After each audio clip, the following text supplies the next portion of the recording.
Hi, this is Dr. Caruso. Thank you for joining me.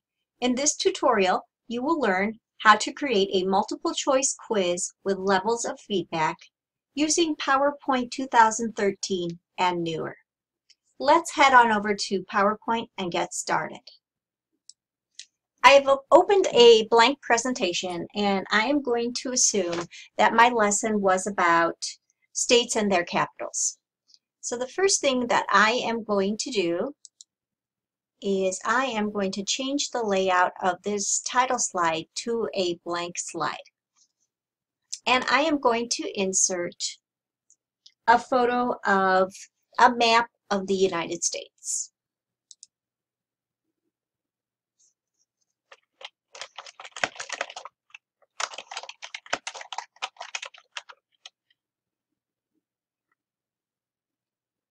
And again, I'm using Creative Commons only.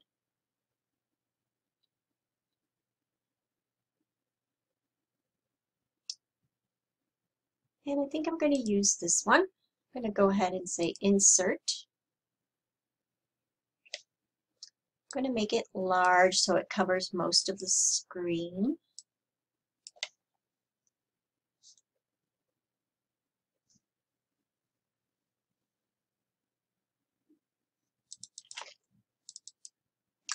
And I am going to format the picture a little.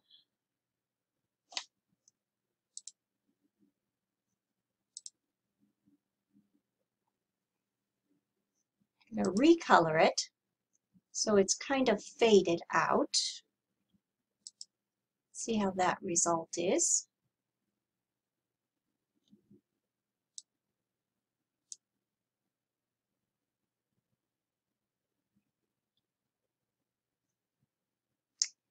And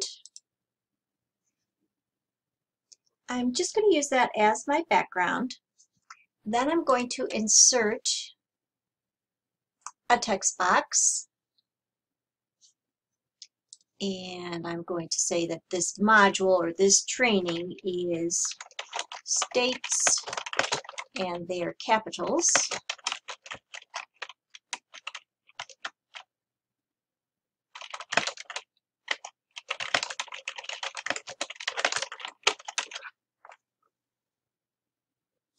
I'd like to center everything here. This first part, I am going to bold it. I'm going to make it bigger. And I'm ready to begin, so I'm going to add another slide.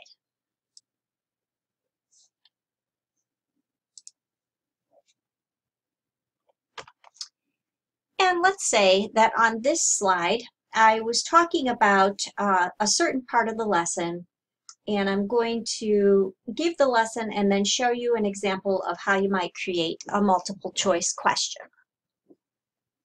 So I'm going to give this slide a different layout. I'm going to give it a title, and the title here is going to be Springfield, Illinois.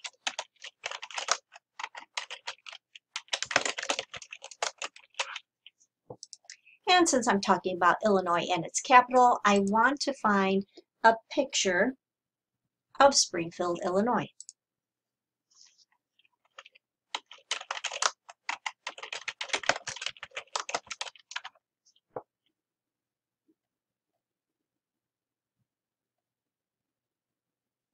And I like this picture because it shows exactly where Springfield is located.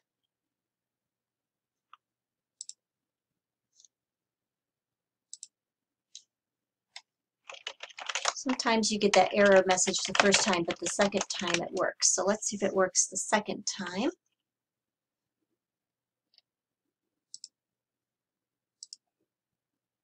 Yes, it did. I don't know why that's true, but it happens a lot of times. And I am going to insert the equivalent of what could be a text box, a rectangle with some text.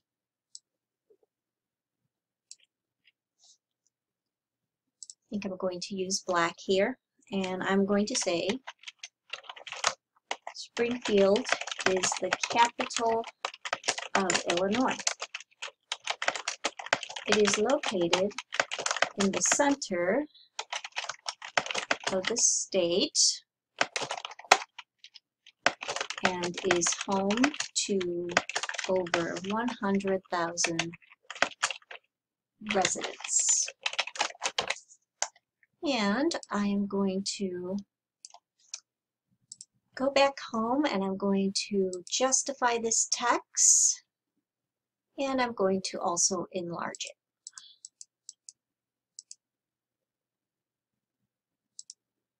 Actually, I like it left justified a little bit better. It's not as spaced out. And I'm going to use an indicator in line with one of Meyer's 12 principles of multimedia learning. So I'm going to add an arrow that points to Springfield.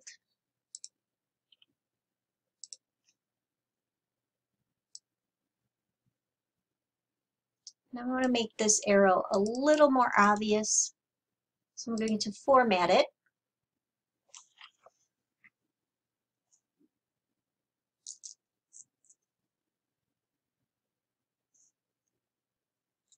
I'm going to change its color to black, and I'm going to increase the width so it is more obvious.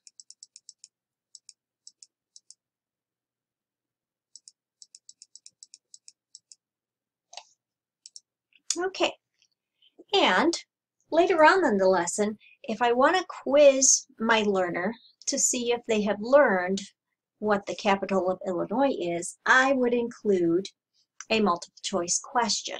So obviously, if this were a lesson about states and their capitals, they would be learning 50 capitals for the 50 states.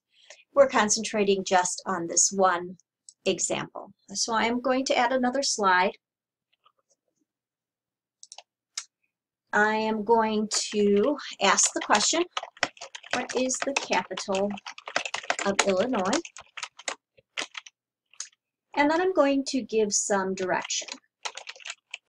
Click on the circle next to the answer you think is correct.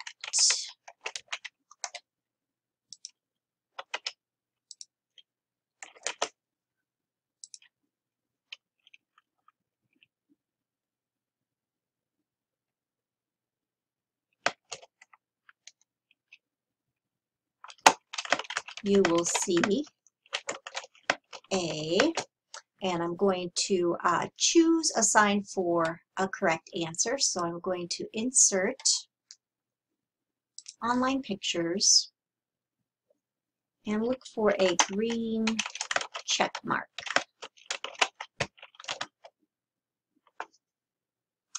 So let's say the learner is going to see this mark if it is correct.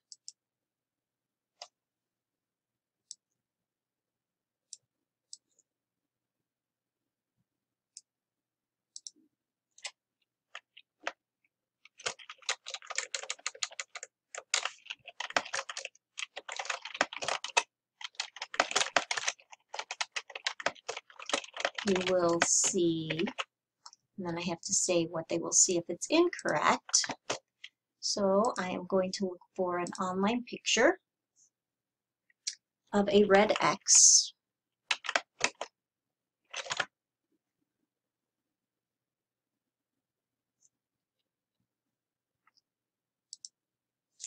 I'm going to use this one.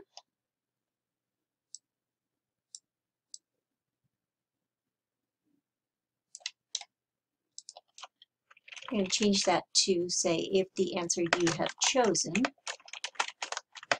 is correct. And you're going to see this symbol.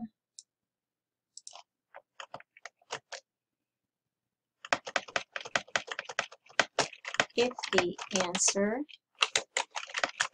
you have chosen is incorrect. And let's do some formatting here. This text could certainly be much smaller. And I'll have to adjust my symbols accordingly. And this can be larger, and I'm going to bold it. So in a multiple choice question or any type of quiz that you're giving, you have to give directions on how to complete the quiz. So we have some direction here. Let's resize this here.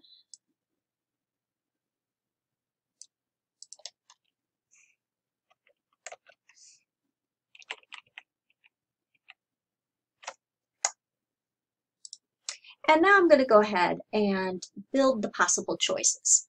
So I'm going to insert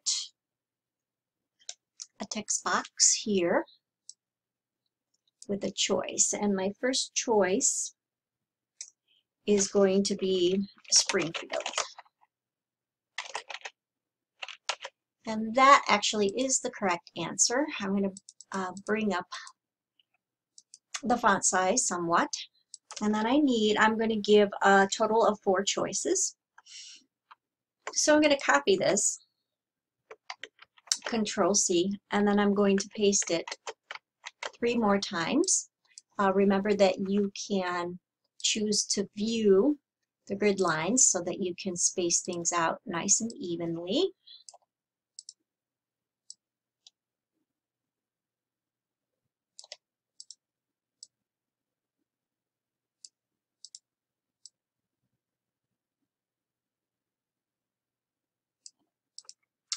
And then I'm just going to add some distractors. So answers that are incorrect are called distractors.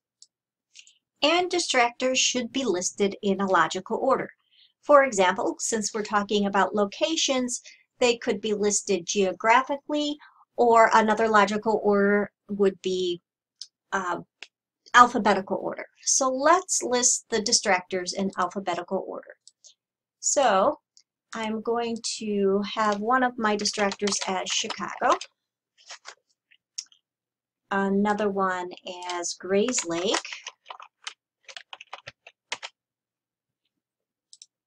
another one as Schaumburg, and finally the correct answer is listed last. It's Springfield. So you wouldn't always list the correct answer last. You would list them in a logical order. The next thing we're going to do is we are going to place this symbol next to 3 of these choices because 3 of them are wrong.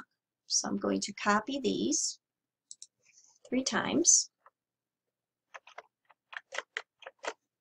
and place them next to the incorrect response.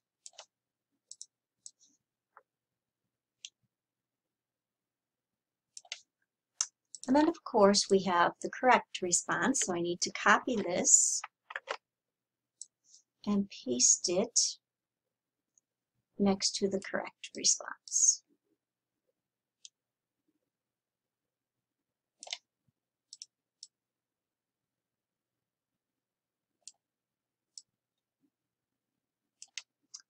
So again, the directions here, click on the circle next to the answer you think is correct.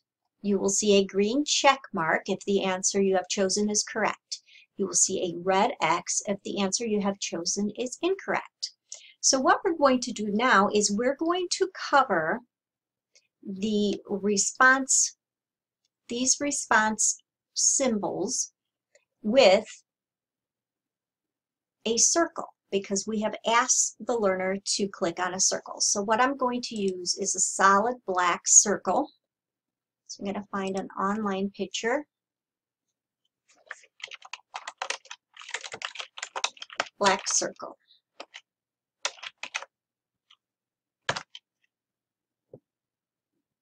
And here's one. I'm going to insert it. And I'm going to reduce its size. And it has to cover, it has to be a size so that it will cover the response underneath. So I need 3 more of these. I'm going to copy, and then we're going to paste so that there are 3 more.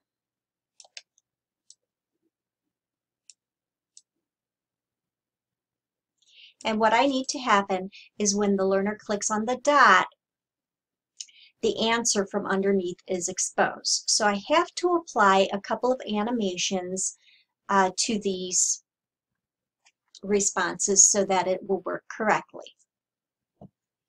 A good thing to do now is to show your selection pane. So double-clicking on one of these objects will bring up a menu where you can review your selection pane. It's also a good time to show your animation pane. So I'm going to go to animations and I'm going to show the animation pane. So when the learner clicks on this object, and this object here is picture 12, I want this object to disappear so that the symbol underneath is exposed.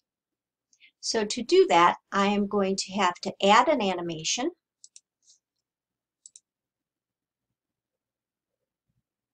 And I want the animation to be disappear.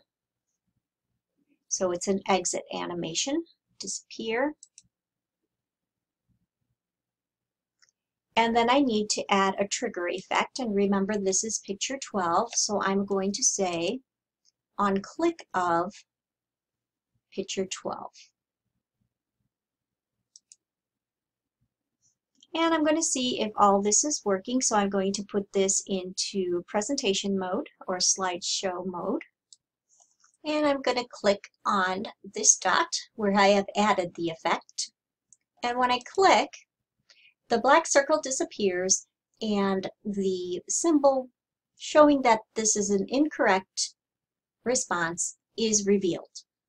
So it's working the way I want it to do, and now I need to apply the effect to all of these circles. And I'm going to show you a quick and easy way to do this using what's called the animation painter. So here is the one that's working correctly.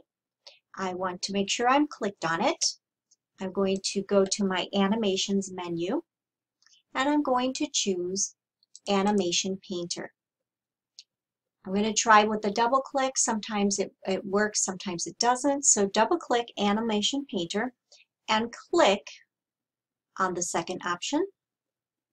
See, you still have the paintbrush. Click on the third option. Click on the fourth option. And this effect has been applied to the remaining three choices. I can click again on animation painter to turn it off. And as you can see, PowerPoint has anticipated which shapes to apply the trigger effect to. So here it's applied to picture 12, here it's 13, here it's 14, here it's 15. Let's see if all of this is working. We're going to put this in slideshow view. And clicking through, we'll check the effects. And they are all working. So this is an example of one level of feedback where you are telling the learner that they are either correct or incorrect. Now we want to add a second level of feedback where they not only are informed if they are correct or incorrect, but they are also informed of maybe a hint or why they might be incorrect. So let me show you how to do that. We are going to add some text boxes with some additional information. So I'm going to go to Insert, and I'm going to use a shape to do this. So, and I'm going to keep with my theme. And if the learner clicks on Chicago, the learner is going to be incorrect. So this box is going to say, sorry,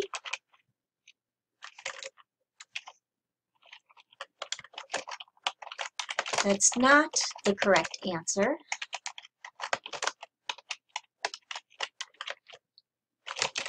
Chicago is a city in Illinois, but it is not the capital city. And I am going to left justify this, and I'm going to increase the size of the font just a bit.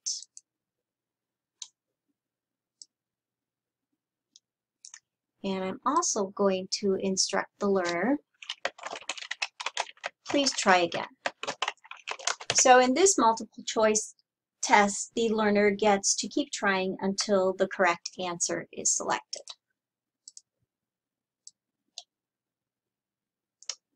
So what I want to happen now is that when the learner clicks on Chicago, I not only want the symbol, the red X, to appear, telling the learner that that is an incorrect response, but I also want to give the learner some level of feedback that tells them why it is not correct and what to do next. So I need to add an effect to this. I need it to appear at the same time that this symbol here disappears. So I'm going to go up to Animations, and I'm going to add an animation that disappears. And you see it has been added here. But I would like this to be associated with this first effect. So after I drag it down to be associated with this first effect, I'm going to check on some things. I'm going to use this drop-down arrow, and I'm going to go into Effect Options under Timing, and I can see that PowerPoint has anticipated my needs, and it's going to start this effect on the click of picture 12, which is exactly what this effect is started on the click of picture 12. So that is okay. Let me go back to that menu.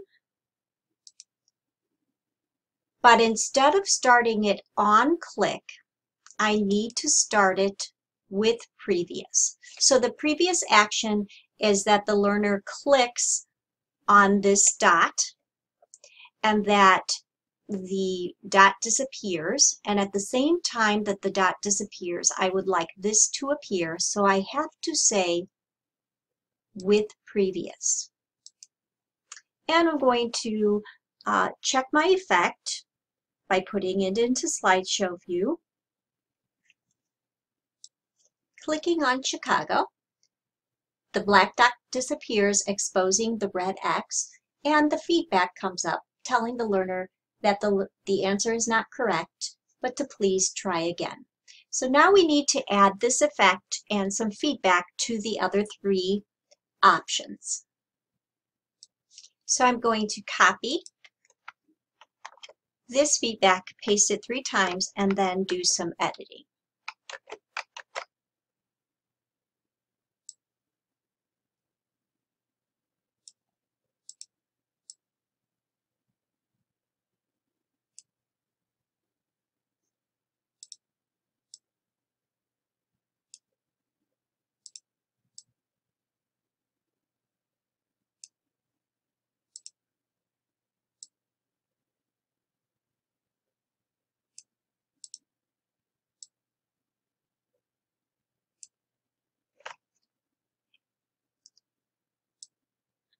So this should read Grays Lake.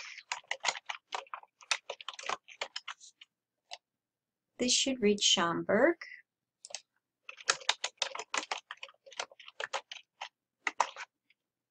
And this is correct.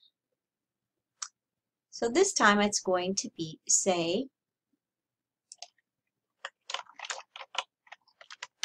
that's right.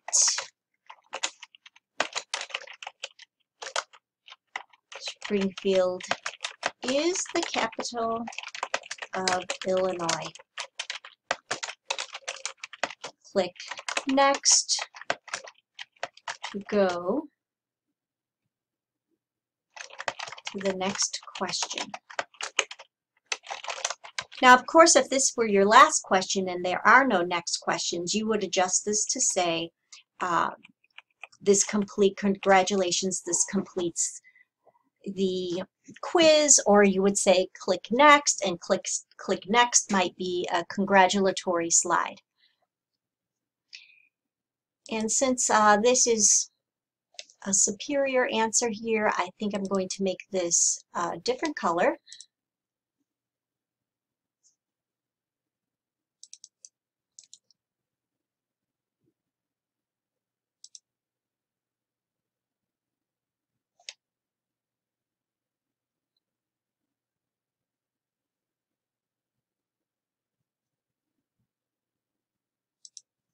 So I made it green. And now let's see if we can apply the effect of appearing when the black dot is pressed for the corresponding questions. And let's see if we can use the animation painter to help us do this very efficiently. So I'm going to double click on this animation. I'm going to go to the animation pane. I'm going to choose Animation Painter. I'm going to click it twice because I have multiple things to add this effect to. Get the little paintbrush sign. Going to add it here. Going to add it here. And I'm going to add it here. And we can look in our timeline and we can see that the effects have been added, but they have been added at the top. So this is where we need to drag them down.